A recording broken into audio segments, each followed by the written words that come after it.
Hey everyone, and welcome to Private Podcast, where we plug in and explore the intersection of privacy, human rights, technology, and democracy. I'm your host, Derek E Silva, and today we are speaking with Brett Solomon. Brett is the executive director and co-founder of Accessnow, where he leads the organization's fight to defend and extend the digital rights of users at risk around the world. He oversees the high-level strategy for Accessnow's programmatic portfolio. He's responsible for the organization's growth and operations and heads up the global team numbering over 100 staff. Brett, thanks so much for taking the time to be here today. Thanks for having me. Terrific. I think we've heard this a couple times now because we've had some other folks from Access Now, but I want to hear from your perspective. What is Access Now? Mm, good question. And I probably should listen to hear what they've said as well. But it's it, we can do a match afterwards. So Access Now is an international human rights and new technology organization. Our mission is to defend and extend the digital rights of users at risk. Um, we've been around since about 2009. And as you said, we have, almost or just over 100 staff now. So we have a team which is located all around the world. And we try um, to defend and extend the digital rights of users, particularly those who are at risk. And obviously, as we're probably going to discuss, there's a lot of the world that's currently at risk as a result of their digital practices. Um, Hmm. and we do a range of different things. We work on policy, we work on advocacy, we run the digital security helpline, so we provide technical support for civil society actors who are under technical attack. Um, we run Rightscon, which is our big conference, and we do a few other things as well, like we run a grants program, so we actually give money away to small digital rights organizations around the world. And we have a legal team that tries to use the courts and strategic litigation to advance a digital rights agenda. Cool. I mean, this is not a small undertaking. The organization's only 12 years old. You got over 100 staff. What was the catalyst that led to you co-founding Access Now? Hmm. So, it's funny when you sort of look back and you think like, what was the catalyst then, as opposed to like how you understand it now, in retrospect. But I think that I certainly had a realization that technology was, beginning to disrupt everything. Hmm. And in particular, political kind of freedom movements, I would say, from Tibet to Myanmar to Iran, are really using the digital sphere and the digital environment as a place to advance their own agendas. And of course, governments were rallying, starting to really rally as well to control that, to control the conversation. That had such significant experience in how to control the radio and the television and print, Yeah. but now they were forced to move rapidly to control, dissent. Um, and so there wasn't really a global human rights organization that was focusing on that transition into the digital environment. And in a way, that's what was the impetus for me. Um, it became clear very quickly that governments were going to jump into that vacuum, and they have. And unless you have a powerful civil society space, which is now far more vibrant than it was back then, um, governments and companies would fill that vacuum, and not necessarily to advance digital rights or human rights in the digital environment, but to actually undermine them. And of course, that's what we're seeing playing out. Yeah, for sure. I'm not sure. I'll ask us in a bit. I'm not sure if there are any countries or jurisdictions that have gotten better than they Better? were in 2009. There's Yeah. certainly lots that have gotten worse. Um, but in that vein, what do you think are the major challenges that users are facing right now? And this comes, this question comes hot on the heels of, I think Yeah. the reporting today, finding out that APT 25 Advanced Persistent Threat 25 or APT5, a Chinese hacking group, is hacking enterprise VPN servers. Yeah. Russia has taken the step to block ExpressVPN, NordVPN, two major VPN providers, and some Yeah. others. Um, yeah, so like yeah, and that would literally, I think, was just reported today. Yeah. No, and there's just a cascade of news. I mean, it doesn't matter whether it's on, VPNs or new laws to address, fake news, in inverted commas, or, you know, new advances on AI and facial recognition technology. Like it's a constant barrage. And, Hmm. when you ask about like what are some of the challenges that users are facing, like, to the digital rights, one of the things that I wanted to kind of note is that I think that the concept of digital rights has shifted. We talk about digital rights as an organization, um, but when you think about, which we had traditionally defined as the right to freedom of opinion and expression and association and privacy and information, like those five key rights. But Right. but there's so much more to it now, and we can see as a result of the pandemic that pretty much all of our rights are at risk. You know, Governments are so concerned with national security and political control, and now, of course, the pandemic, that the result is that everything from healthcare to education, even to the right to life now, is impacted. And so, how do we rally around that, and how do we protect those rights? Um, I mean, there's just, I was thinking in advance of this podcast, like what are some of the things that we're seeing, and what is the kind of digital environment that we're living in? And if you think about it, it's just increasingly militarized, securitized, surveilled internet that Yeah. we're operating within. And so, for the people who are connected, and then we need to think about the people who are, not connected as well. And I think sometimes often we forget that 40% of the world is actually still disconnected to the internet. So we really need, as a starting point, like a strong commitment to that objective, which is to try to get the whole world connected. It's not that everybody needs to actually be online; it's that everybody needs to have the choice to be online. Because obviously, there's Right. a whole push towards disconnection at the moment as well. But yeah, there's a litany of things from internet shutdowns to attacks on privacy to disinformation, and I can talk to any or all of them in more detail.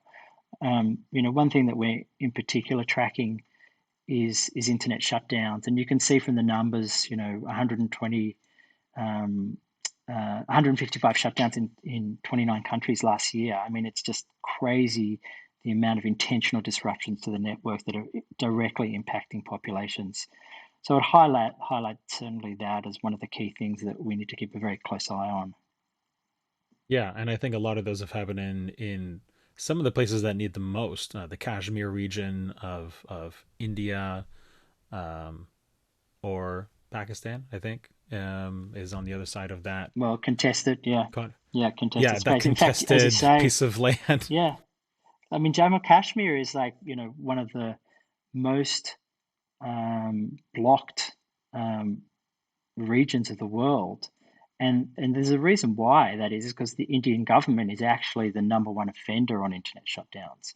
Um, Hmm. and it's not just like the fact of shutdown, it's actually the length of shutdowns as well, like we've seen in Jammu and Yeah, it's like Kashmir, months at a you know, time. yeah, or even years. And so, and and then the sporadic nature of it as well. So a shutdown will be lifted, and then without any particular reason or discernible reason, the internet will be turned off again. So yeah, but but it's not just Jammu and Kashmir. Like if we look at Myanmar as well, obviously, Afghanistan, we're also deeply concerned about shutdowns taking place there, which we can also talk a little bit about later if that's of interest. Yeah, sure.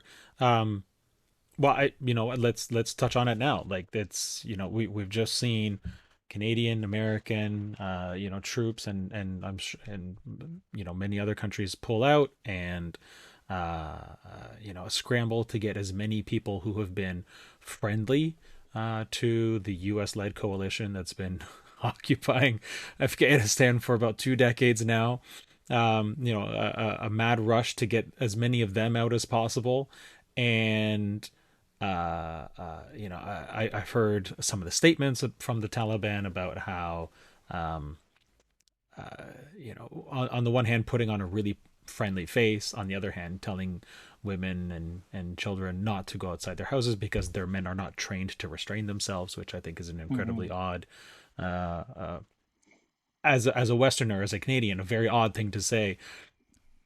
And like, I have to imagine that Accessnow is either anticipating that there's going to be internet shutdowns, or at the very least, technology deployed to highly censor what Afghanis will be able to access across the web. Are you seeing anything already happening there, Mm, or mm, any word on the ground about technology being installed, or what have you? yeah. So one of the interesting things about the Taliban is that they're actually masters of the digital sphere, and Mm, so in a way, we've definitely there's a number of issues around technology and human rights that impact the citizens of Afghanistan beyond internet shutdowns. But on the internet shutdown space, actually preparing for, but seeing very little evidence of shutdowns. There's some in certain provinces, but really the Taliban want to keep the internet open because they're actually using it as much as they can in order to be able to fight their propaganda war. Um, right. on the other hand, the issue that we've been involved on a few fronts. One is related to shutdowns in Afghanistan, or potential shutdowns, and we've been trying to communicate with the five or so ISPs that are operating within Afghanistan to get them to commit to protecting the open internet. And we've done that in many Mm, countries around the world because we know that as soon as a government shuts down the internet, that it will shut down the internet again. So it's if you can stop them from actually doing it the first time, it sort of becomes an addiction. And so if we can get them not to shut down the internet, and I think we've been successful in that, the Keep It On Coalition, which is a very large coalition of close to 300 NGOs around the world, has worked in Ghana, for instance, to get the government to say, we won't shut down the internet ahead of an election, like to mm, make a mm, public statement, right. which is great. So we've been trying to work with ISPs, difficult, of course, in Afghanistan, to get them to commit not to shutting down the internet. Um, and there's a whole series of procedures and processes in place there, which is like, how does a technology company respond to a request to shut down the internet? Do they just do it? Do they request it in writing? Do they look for a body of law that actually authorizes the shutdown, of the internet? Like, is it Right. actually legislated for? Um, can they throttle it as opposed to shut it down? There's a whole range of questions there. But but in Afghanistan, I think the more significant issue that we've been involved in is around the use or access to biometric databases. Um, No. and we've been very concerned about that. And there's multiple databases that are in place in Afghanistan, biometric databases, both that have been initiated by the US government, sort of for military and security purposes, others that are more voting related or identity related. And we've had very serious concerns about the Taliban access to them. We know that many of the development agencies as well, like UNHCR, across the world have been using identity databases in order to make things much more efficient. When you have a large number of asylum seekers or displaced persons, you want Right. identity, you want to ensure that there isn't fraud, etc. Uh, but our concern is that what happens when those databases get into the wrong hands, and those databases, like as your listeners are probably very well aware, like your biometrics are not changeable, and your iris, your gait, your voice, your face are very, very sensitive data. And so, and it's not just about you as well, it's about your children and your grandchildren, etc., because all of their DNA is connected to yours. Uh, Yeah. so, so we've been pushing, we're part of a coalition to try to get some of those databases either deleted or restricted access to them. And yeah, so it really is a deep concern. And the other one, just to finish off on Afghanistan, is we've been providing digital security advice to activists and journalists, and especially women as well, because there's a range of questions about, like, what's your threat profile like, and what does it mean in terms of data that's out there in your history. So how do we deal with issues around data minimization and so on, and we've been providing advice in language, to try to get people to, along with many other organizations as well, to try and get a relatively digitally savvy population more savvy and more aware about how to deal with their digital footprint. Is there any role for Accessnow to play in going to the people who actually, or the organizations, the companies who actually make the technology that you can use to restrict, to shut down, etc.? Sandvine, which is a Canadian company, comes to mind, Yes, where I know that their technology has been deployed in the past to shut down, restrict, in throttle. Belarus. Yeah, yeah, Like, it does Access now talk to those organizations, or those companies as well, those corporations, say like, hey, maybe it's yeah, a good idea for you not to sell stuff to a reseller where it could potentially end up in Afghanistan, at least for the next little while, or even a big networking company like a Nokia or Ericsson, who makes really critical 5G and backhaul technology, to say like, hey, just checking in, making sure you guys aren't going to end up in a similar place to where Huawei is, where your CFO gets arrested in Vancouver because there's allegations that you tried to bypass sanctions in a country that's sanctioned, Iran in that case. yeah. Well, this is the thing, is that, essentially the internet and many of the technologies that use it are private, are privatized. And so most of the companies just, they don't understand necessarily the human rights implications of their technologies, of their platforms. And so there's just so many problems with that.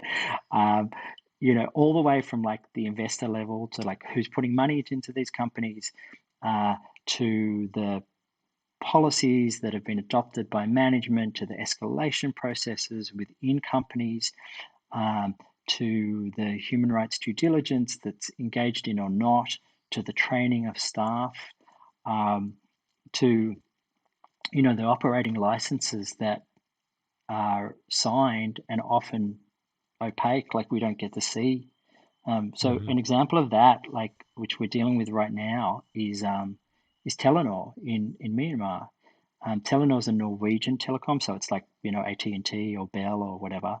Uh, Right. it has one of the operating licenses uh, within Myanmar to provide telecoms and internet to the Burmese. Um, So actually, Accessnow was, like, involved, like, way back, even when Myanmar was opening up and issuing those licenses to, like, and there was a tendering process.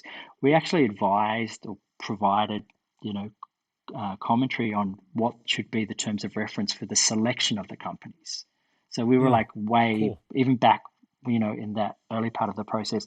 Telenor actually was one of the successful. So Norwegian Telecom was one of the successful bidders.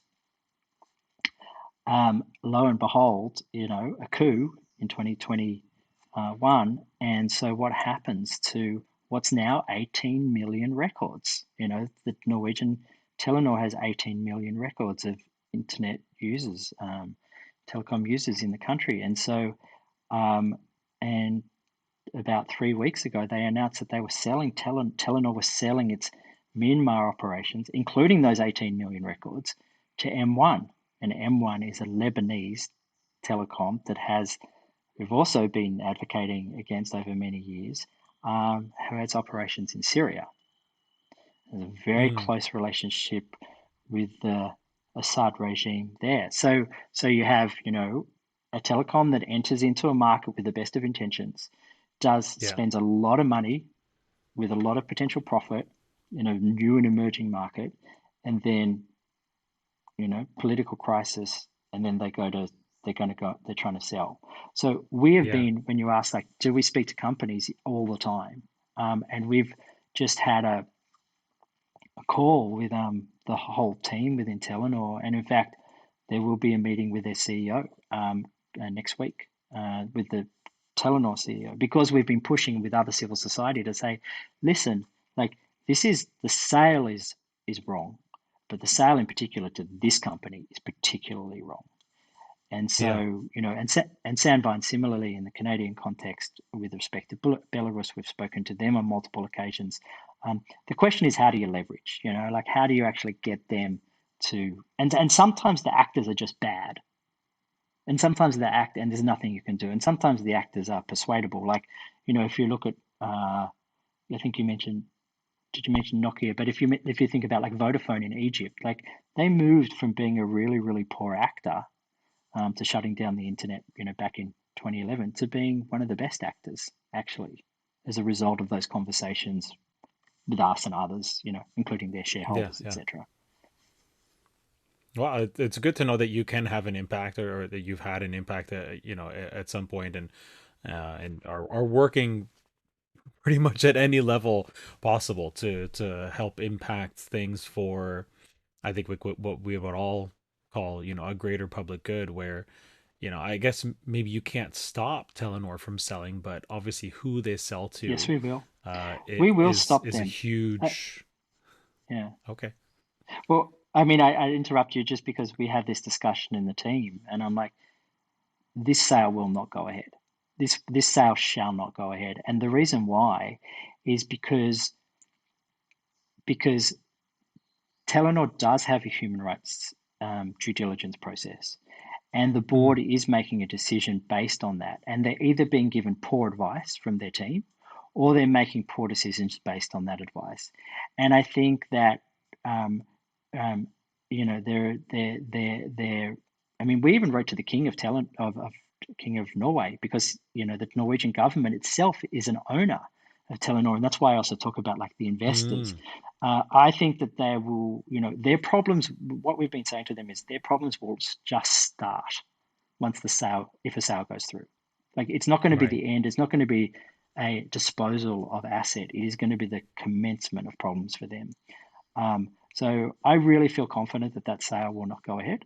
Um, and when you talk about effectiveness, like, do we actually make a difference? I think that civil society can be very powerful, and I think sometimes we underestimate how powerful we can be, and because we're often, I don't want to sound too kind of, sort of self-focused, but I think we as civil society are often right. We're right.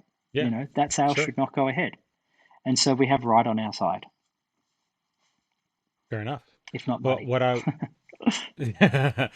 I was gonna say, is more about, like, I mean, if Telenor really wants to sell it, they'll sell it. But who they Of sell it course. to, obviously, is a major factor in your decision to get involved in the first place, obviously, and and what that sale looks like, and, like you said, human rights implications of that, because obviously there are better companies out there than others, Yes. who have, human rights implications policies, and that sort of thing in their articles of corporation, or at that board level. So, Hmm. if Telenor can potentially find a buyer who is more like-minded to Telenor itself, potentially there's less of an issue here. But if it's, sold to a company like M1, which seems to be pretty close to a tyrant, if not a dictator, obviously that's not a good look for anybody. So, yeah, no, that's fantastic that you're able to make that sort of impact, and are getting access to the king of Norway, who I forgot existed, and Yeah, there is. We get actually got a meetings with, we got a reply. We got a reply from the palace, which was funny because it was like, King Harold V would like to acknowledge receipt. I mean, we didn't get him to necessarily do anything that we're aware of, but we definitely got a like the royal crest, which was kind of funny. Uh, but it does Hang that but it up.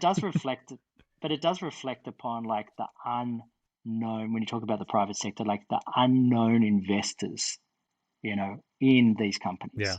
And I think there's a lot of opportunity there in terms of tech investor advocacy. Because really it's like where the money is. If your 40% Yeah. shareholder says no, or if your 40% shareholder doesn't know what your company is doing and then you alert them to it, then, you know. So yeah. But thank you. I appreciate your vote of confidence in in this. Oh, no, And well, I mean, yeah. I think you're earning it at this point with how much access you're being granted with that organization. So, and yeah, I would agree, most, maybe not 10, 15, or even 20 years ago, but more recently, I think there's a lot of focus from, Silicon Valley VCs and even European venture capital firms to have an eye of what they're putting their money into. Still, organizations like Uber who are unprofitable for years and years and Mm, years, and who knows what the end game is there. But especially in the last 4 or 5 years, where companies like Orchid are trying to re-decentralize a variety of industries. I think there's definitely more of an eye to putting money into organizations that are actually doing good stuff as opposed to just cool stuff. So mm. if that's the case, I then think yeah, that's you right. might be able to have an impact at that investor level to A16Z or Fabric Ventures or something like that, to say like, hey, if the company you just invested in sells this thing, maybe you as an investor are going to be liable for a lawsuit, Well, around this there's that angle. too. Yeah, there's definitely legal liability for sure, and we've seen increasingly. I mean, if you think about technology, some technologies as weapons, or at least the weaponization of some technologies, then investors should be responsible. And if you look at other industries like mining and extractives, like you can also see that like the investor base shifts the way that they think about these things. There's a massive multi-trillion-dollar, I would say, um, ethical investment sector. I mean, it's not even a sector anymore. It's a part of part of the investment community. So people are asking those Yeah. questions. Pension funds are asking those questions, and so they should.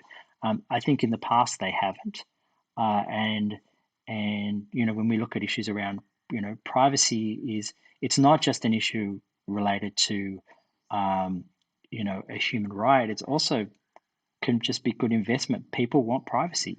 And so, as you guys know better than anybody, and so, it becomes like the purchasing of like fairly traded coffee or whatever it is, like it's actually a value add. It's not just like you're going to lose money if you're privacy respecting. Actually, the opportunity is to make money for the private sector if you are privacy respecting. Yeah. No, I definitely agree. And what was I just gonna say? When you see an organization like Facebook start to enact more privacy preserving features in some of their core Mm, products like Facebook Messenger and stuff like that, you know that the tide is turning. Who knows how far that'll go with an organization like that, which has made its money for ages now, doing the exact opposite, trying to get as much data about you as possible.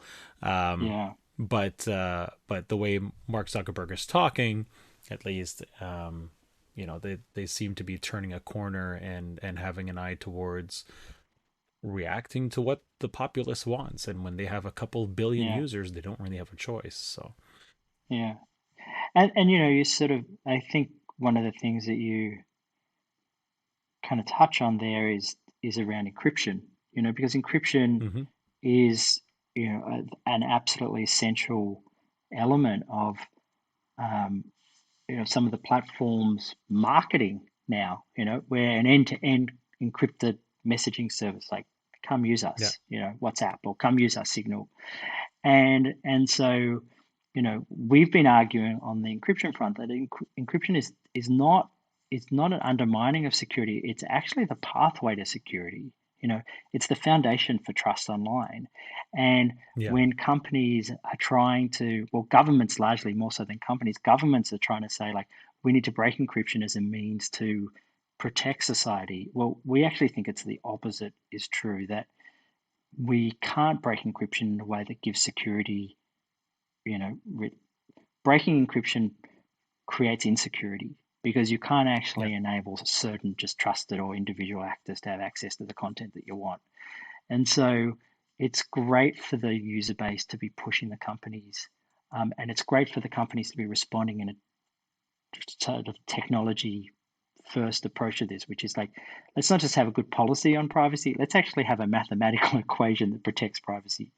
Um, Yeah. you know, and so hopefully we're headed in the right direction. I mean, it's hard to say because there is such a push on encryption to break it all over the world, and particularly from democracies, I would say. But the stronger and the more powerful the companies the more solid the companies can be on this matter, the better. Because Yeah. I mean, in some, I mean, I hate to say this, but in many cases, like I'd rather trust, a company than a government. Like if it's Twitter versus Belarus, like for me, there's no Yeah. question. I mean, Sure. yeah. Yeah. No, I agree. The I think we're spoiled for options right now, and that only seems to be getting better at this point, which is great.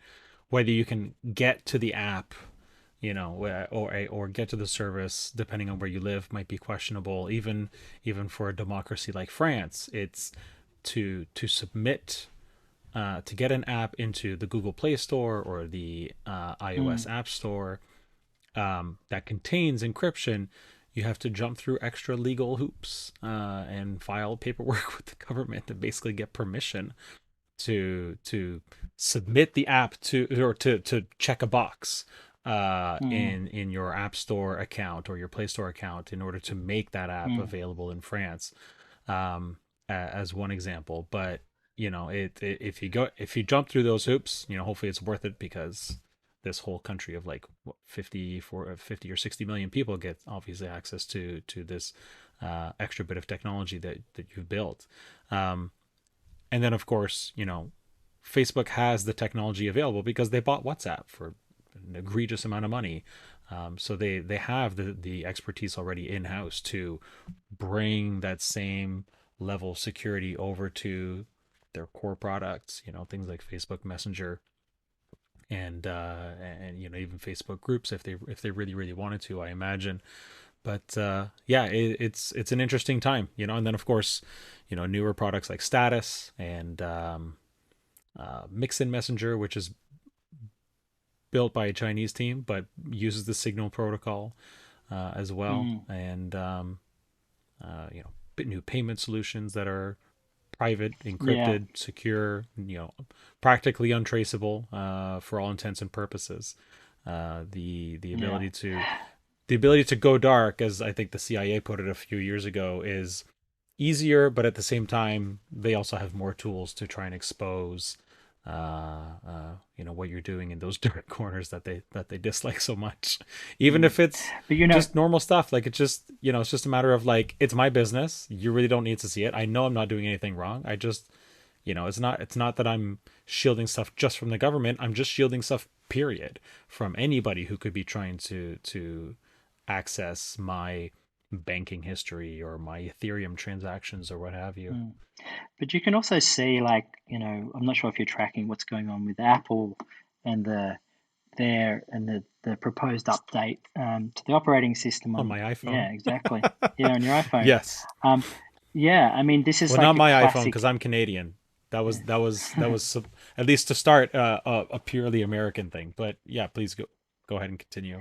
No, I mean, it's just an interesting, attempt by excuse me, a company to like, you know, not officially break encryption, but to like they've sort of sidestep it by the issue that they're dealing with here is on, child exploitation material, which is obviously, absolutely reprehensible, and we need to do whatever we can to stop it. But the approach that Apple's taken has been so flat-footed, I would say, and you can see the way that the privacy, like everybody basically just jumped down Apple's throat and said, like, once you start scanning on the device for materials and cross match it with a hashing database as part of the operating system, uh, Hmm. you end up, you could put anything there. You could just be, politically sensitive, copyrighted material, LGBT material, whatever you want.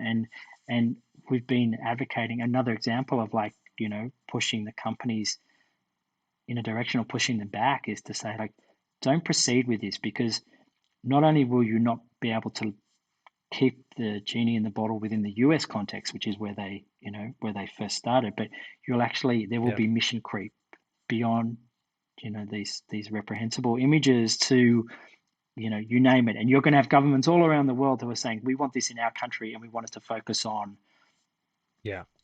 you name it, That's the slippery slope was separatist, definitely. political, terrorist. Yeah. Yeah. Um, yeah, obviously the goal is admirable. And through that reporting, I found out that it's actually common already for that sort of scanning to happen in the cloud. So Google Yeah. Photos, Google Yeah. Drive, Microsoft Yeah. OneDrive, etc. And that's what they were That I trying was to not aware avoid. of.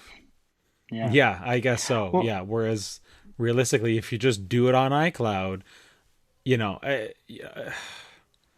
true criminal will probably, look that up and be like, okay, well, I'm not bagging my stuff up to the cloud. But, mm, it just makes it that much harder for them to even trade those wares, those reprehensible images, as you called them, in the first place, as opposed to, mm.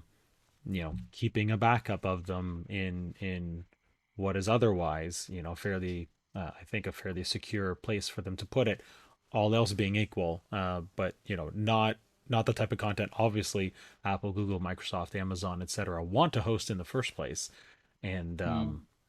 uh, and so, it's one heck of a deterrent to But they to be delayed. I scanning don't that know if you saw, stuff but in the cloud. they delayed the announced last week, or this week, I should say, that they're delaying the update. Right. And so, we issued a statement and said, don't delay, stop. Like, don't just have this as a pause. I mean, they responded again, when you look at, like, impact and so on, like civil society, security researchers, other companies, like, people push back. And so, that's worked. And I think the pause should become a permanent stop. Definitely. Again, with this is another one of those. Is like, if they think they're going to upload it and the thing's going to be, like, gone away, this is going to be the beginning of their problems. So Yeah, that's it's I definitely see that. I don't know if they didn't, for whatever reason, but certainly that pressure from the Taliban in Afghanistan would come hard and yeah, quick for, okay, well, hey, you can do it here. So here's an image database of people we want to find, or that type of yeah. content we want to Let's find, let's locate them. signage. Yeah, Yeah, and let's, find let us know when you find those yeah. images. So, Yeah, or you won't be able to operate in the country, and that's the bargaining chip that right. countries have, is that, and we've seen that with China, and we've seen that with certain, like this idea about, like, data sovereignty. We control the data within our national jurisdiction. If you want to enter it, you need to comply, um, or we need to, you need to apply those particular technologies to this jurisdiction, and it's this sort of rock and a hard place. And I think why it's so important to have organizations like Accessnow and others, so many others who are in the space, and many of whom are at Rightscon, is that if you just leave it to the companies and the governments, like, it's a disaster. We Yeah. need to be there. We need to be as empowered as possible. We need to be as powerful as possible. We need to be as resourced as possible, as connected as possible. Um, and it's only as a result of that, I think, where we really have people civil society at all levels of the stack, like at a grassroots level, in national jurisdictions, in regional bodies, at the UN, at the Human Rights Council, in the standard setting bodies. Otherwise, if you leave it to, you know, people who, as I said in the beginning, they're not necessarily bad actors. There are the bad actors, but people just not trained in human rights. They just don't Yeah. know what the consequences of that code are. And that's where we need to make sure that we're there and vocal and on point and skilled and, able to talk the talk and talk the technology as well as the policy. So Yeah. that's my hope. Yeah. You mentioned Rightscon. We've had a few past Rightscon speakers on private podcasts, Dragan Akarian, Burhan Taye. Can you tell us a little bit more about Rightscon? What are the goals there? What kind of people speak at Rightscon? What kind of impact are you hoping to Mm, have? yeah. Well, Ratscon is like I love Ratscon as a meeting because I mean even though it almost kills us every year, uh, it's a very exciting place to be. This year we had 9,000 over 9,000 people come to the digital version of RightsCon. So it's the 10th year Nice. anniversary of RightsCon. Yeah, and I mean even when we're in the physical version of it, there was like at the last one, which was in Tunis, in North Africa, we had 3,000 people from 130 countries. Now we're at like 9,000 people from 165 countries. Um, it's great, the online version, because it means that, people who wouldn't otherwise be able to attend can. And we're also getting a Yeah. really high caliber of like, government and tech company representatives, like, the general counsel of Twitter, the foreign minister of Denmark, like people with CEOs like Matthew Prince of Cloudflare, like, people were really I've met Matthew. coming. Yeah, yeah. And lots of people in between. I mean, it's basically a practitioners conference, I would say. So anybody who's interested in any of these issues should attend. We just announced RightsCon 2022, so it's June 6 to 10 of next year. 6th to the 10th of Okay. June. And there's all the infos on rightscon.org. So it's rightscon.org, Rightscon. Mm-hmm. And so, we're about to announce the whole program is crowdsourced, which I think is one of the things that makes it so good in the sense that it's not Accessnow at the center going, oh, this, and this. We have a crowdsourced Mm-hmm. program. We've got like 1,300 proposals, I think, for sessions. Oh Um, wow. and yeah, it's massive. It's really massive. I mean, we chose in the end there were like 500. There were like 500 sessions that were chosen via a program committee, which is across the board. Um, and yeah, it's basically lots of sessions, lots of I would say community stakeholder meetings, strategy sessions, solve my problem sessions, social hours. Um, and essentially, what we're trying to do is, set norms, and we're trying to highlight best practice and expose weaknesses or deficiencies in practice or policies of governments or companies. Trying to connect people together across stakeholder groups. We're trying to prophesize what's going to happen into the future, uh, Mm-hmm. and then lots of companies come and they make an announcement. Excuse me, about like particular policy, including like, WhatsApp on encryption, a few years back, or like, we had the nine UN special rapporteurs on like freedom of expression and opinion association, like all come to RightsCon and they issued a statement this year basically saying that digital rights is a top priority to rebuild civic space during a pandemic. So that was Mm-hmm. pretty cool. And so there's a lot of announcements. There's a lot of like off the record stuff as well. Obviously, we can't get to meet people face to face, which is a bummer. Which is such a it's the great thing about RightsCon as well. But Yeah. it's a really nice event and it's a really important gathering.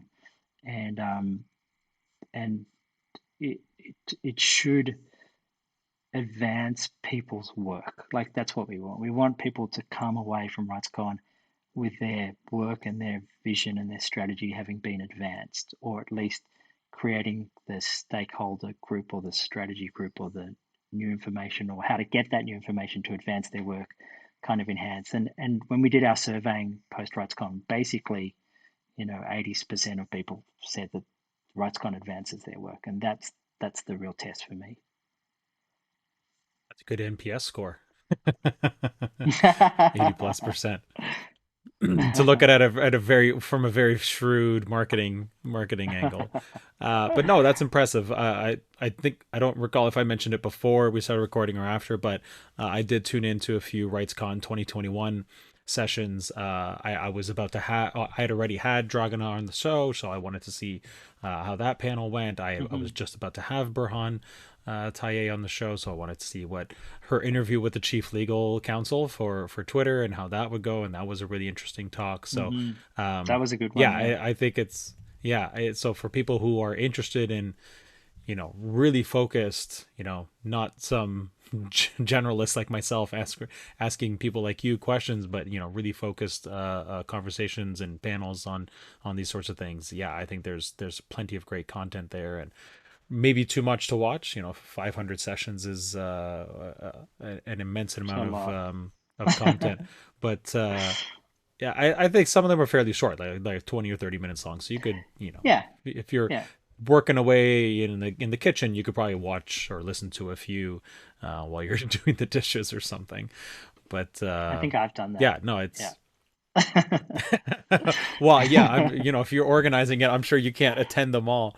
And I imagine there's plenty of concurrent content being put on at the time. So, um, hmm yeah, I'd mentioned this earlier, and you mentioned Vodafone Egypt being one actor who started off, not being on what is probably the right side of history, being very happy to shut the hmm internet down whenever the Egyptian government said so in the early 2010s, and have gotten better since then.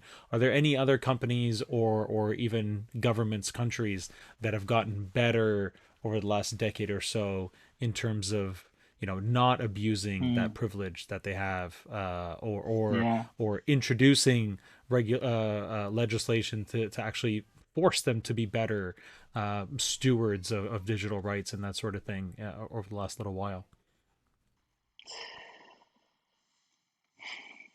That sounded like a big sigh. This is not a good sign. Even even to me, I was like, "Wow, that was a big sigh." No, it's like it's very hard. It would be very hard to find, companies and governments that are headed in the right direction. I think, like, if I look at Facebook, look, I just think writ large, like the companies have essentially failed here. Like they've failed us, and it, they just there's just a lack of commitment, a lack of resources, a lack of forward thinking. Like if you think about the Hmm. budgets that would go into like name a company into their marketing, and compare that to their kind of like social impact, you know, Yeah, human rights. how Like, much money Facebook spent I developing mean, the portal hardware device that has right, the sold hundreds maybe of a few dozen. yeah, the payments that just like the billboards and the ads and the wages, the salaries that are paid to some of the execs and stuff, and you think about like, but hang on, like the consequence of this in Amman, Jordan, or in Yangon in Myanmar, or Sydney, Australia. I mean, it doesn't matter. It can be democracies, and so significant. Like the impact on the U.S. election of 2016. You know, Hmm. the impact, like in some countries, Facebook, for instance, it is the internet. That's how people understand it. And so, the Rohingya massacres, and the hate speech on Facebook and other platforms. Like, I don't want to just single out Facebook because I actually was going to start this sentence with, hey, Facebook have actually done some good work as well, and I think many of the companies, Lately. have, and some of those companies, just in full disclosure, like they sponsor Rightscon, and and some of the companies support our organization as well as other organizations as well, and so they should. You know, they should be supporting civil society. Like they should be Yeah. supporting civil society to a significantly greater degree. But I want to say that I was going to mention that where I started this sentence, I sort of got a little distracted, but or diverted, is around the Facebook Oversight Board, because I think that's like an interesting but flawed experiment. So what I would say is like I don't think that, you know, writ large companies getting better, but I think that they're testing and trialing things that are interesting. And the Oversight Board is an attempt to look at like, you know, content governance decisions essentially that are made by Facebook and have some sort of overarching independent body that Facebook would be subject to, like so that it would Hmm. have to comply and implement the decisions of the oversight board. Like that sort of quasi judicial body, I do think is interesting and a positive step when we've all been scratching our heads. Is like, how do we deal with, you know, companies having the power to determine what is acceptable expression? Right. And Yeah. and let's see how that plays out. And I think other companies as well are doing some good work. Like, you know, Twitter's done some, like, you know, when you listen to Bahan's interview that you did from with Twitter, like you could see that they're actually grappling really deeply with the issues that they're facing. And that's, in a way, it's not the best we can do, but it's certainly a starting point. Yeah, we actually had Julia Owono on the show Oh just a yeah, week or good. two ago, from when this is Yeah, recorded, who was on the Facebook Oversight Board. So we talked about some of the decisions and that she's been a part of, and how those played out behind closed doors. I guess the discussions that were had yeah, to come to those decisions, and why the decisions were made. And so that was just some really interesting insight. And of course, I think right. Twitter is also trying to, or at least Jack Dorsey is trying to deal with this in a way of more or less going the way I think a lot of decentralization maxis would like to see it go, where there's a base layer, right? The what's it called, Blue Sky, this base layer Hmm. network that takes all the data. Whoops, sorry, takes all the data from Twitter and maybe federates it with Mastodon and other short, post social networks that can probably coexist. And Mm, then Twitter doesn't have to deal with the the base layer anymore. They can actually have a very curated experience. And if mm, somebody wants to right. resurrect Parlor or Parlay, if you say it the French way, and Hmm. sites like that where they really want an unfiltered experience, they can actually tap into the exact same network, exact same accounts, database more or less, and Yeah. just have the fire hose come out. And so I think that being an American company, I'm sure there's some Section 230 of the Communication and Decency Act or whatever it's called, that is certainly pushing them in that direction of like, if we don't have to censor, then we don't have to censor. The data was all there. We will provide a curated experience on top. Where if you Yeah. drop the N word, or that could be Nazi or the other one, or some other sort of hate speech, we just won't show it. And then Yeah. and if the person doesn't like it, they can just go to the other place. Literally, just need to They can sign still in, access it. Yeah. and Yeah. everything's there. Their full unfiltered experience, which And if it yeah. actually comes to fruition, will be a really interesting experiment as well. Yeah. And the problem with the experimentation is, of course, that, you know, we're flying the plane and we're experimenting with like new engines as we're flying it, you know, and I mentioned like the US election of the Rohingya, like there's the real world consequences of these things are so great and they're Yeah. accelerating. Um, and so I love the experimentation that's being engaged in. I think the problem is that we need to make sure that experimentation happens within a human rights framework continuously. We need to ensure that there is proper human rights due diligence, that there's proper transparency and accountability, that there's remedy, that there's disclosure, that there's consent. Like all of these things that often kind of don't happen behind closed doors. And there's also like policy experimentation that's happening too. You know, you can see governments like just passing laws on, you know, fake news and on like disinformation and hate speech that are just so dangerous. in Australia, in what's happening in Canada right now with like C10, C30, C11. C10, C11. Thanks. Um, you know, Pretty sure it's uh, C11. um, so like, and the problem is, a problem is that once you pass these laws, particularly when they're around things like terrorist content or hate speech, they're almost impossible to repeal. It Hmm. took us and many other organizations, including the EFF in the US context, to to try to get an amendment to like the Patriot Act that's now, what, almost 20 years old, with Yeah. one little victory on that one. And it was so much work just to get that, you know, um, issue on mass surveillance, like, um, sunsetted. Like, I mean, it just, so point being is like, some of these things have generational impact. And that's why what we're doing right now is so important, because it is generational. Um, and it's going to have consequences for, you know, this this group of internet users today, but also, in 20 years or 30 years when you can't pull something back.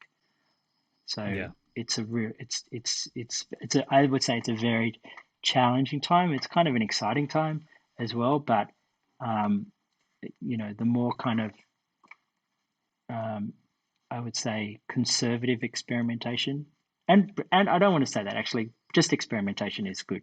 I think experimentation and testing out new things is good, but we want to be very careful about the consequences and the impact of them. Fair enough. Um, I don't know if that was where I wanted to leave the conversation, but it's where I'm gonna have to leave the we can leave conversation. we can leave it. We can leave it more on a more positive sense. I mean, we could go any direction you like at this point, but um, I'm happy with that. I well, like it's honestly, I think just about any time in history it can be seen as challenging, depending on where Sure. you live, the circumstances you're living under. Dr. Gabriela Zenfir Fortuna was on here a little while ago talking about how her parents dealt with a lot of or her parents and grandparents dealt with a lot of surveillance in Romania up until the mid 1980s, and so it's not something that she Yeah, I necessarily heard had to that. experience Yeah. much of. But you know uh, the generations before her did, and and here we are living through a very I'm not gonna try and compare it to in real life surveillance by your government, but similar challenges but by very different actors applied very Yeah. differently, mostly for monetary gain, but also because the government doesn't want you looking at the government, and depending on where you live, doesn't want you looking at pornography, or doesn't want you Mm. saying bad things about them, or doesn't But the uh technology uh is different. I mean, I think that the thing that oh, makes what absolutely. happened there in Romania, or name a country during, Soviet rule, or, World War II or whatever, is that it's just it's the the the data is it's all about the data, and the data is like, deleting databases, minimizing data within databases, the question of biometrics that we talked about before, like all of this Hmm. stuff is just, it's basically, surveillance on steroids. And and um, and that's why this issue about Afghanistan, which, I mentioned on biometrics, is like so significant, because it's not just like, a paper birth, deaths, and marriages booklet that the Nazis went and, found the Jews in town, and that booklet sort of, this is like evergreen. It's evergreen Yeah. databases, and so that's what makes it just so much worse and so much more poignant for today. But I do agree. I think that every generation thinks that it's the most challenging and difficult time in history, but there is something new here, and that's the challenge that I think we need to rise to. Yeah, no, fair enough. And thankfully, organizations like yours are rising to the occasion, are trying to make an impact, and I think you the proof is in the pudding. Like you've actually been able to have an impact over Accessnow's 12-ish year lifespan, and sounds like you're potentially about to have another breakthrough here with Telenor and in Burma/Myanmar, in Thank you. hopefully in the near future here. Yeah, thanks so much, and thanks for having me. But and just final thing I want to say is that like we see ourselves and are part of like this extraordinary coalition of different organizations and individuals at multiple levels who are all rising to the occasion. And I think that's the kind of positive news story out of this, which is like the skill base of those actors, the connectivity of those actors. I'm not saying it's perfect, but we're all tired and we're all super busy and overwhelmed. But I do think that I do think civil society is on the rise, and I'm really excited for Accessnow and myself to be part of that. So yeah, Perfect. Brett, thanks so much again for taking the time to thank be you. here on Private Podcast. I would guess everybody should go check out Access Now's website, rightscon.org, for the 2022 program, and get yourself a ticket, and hopefully tune into some really amazing content. Until next time, stay free.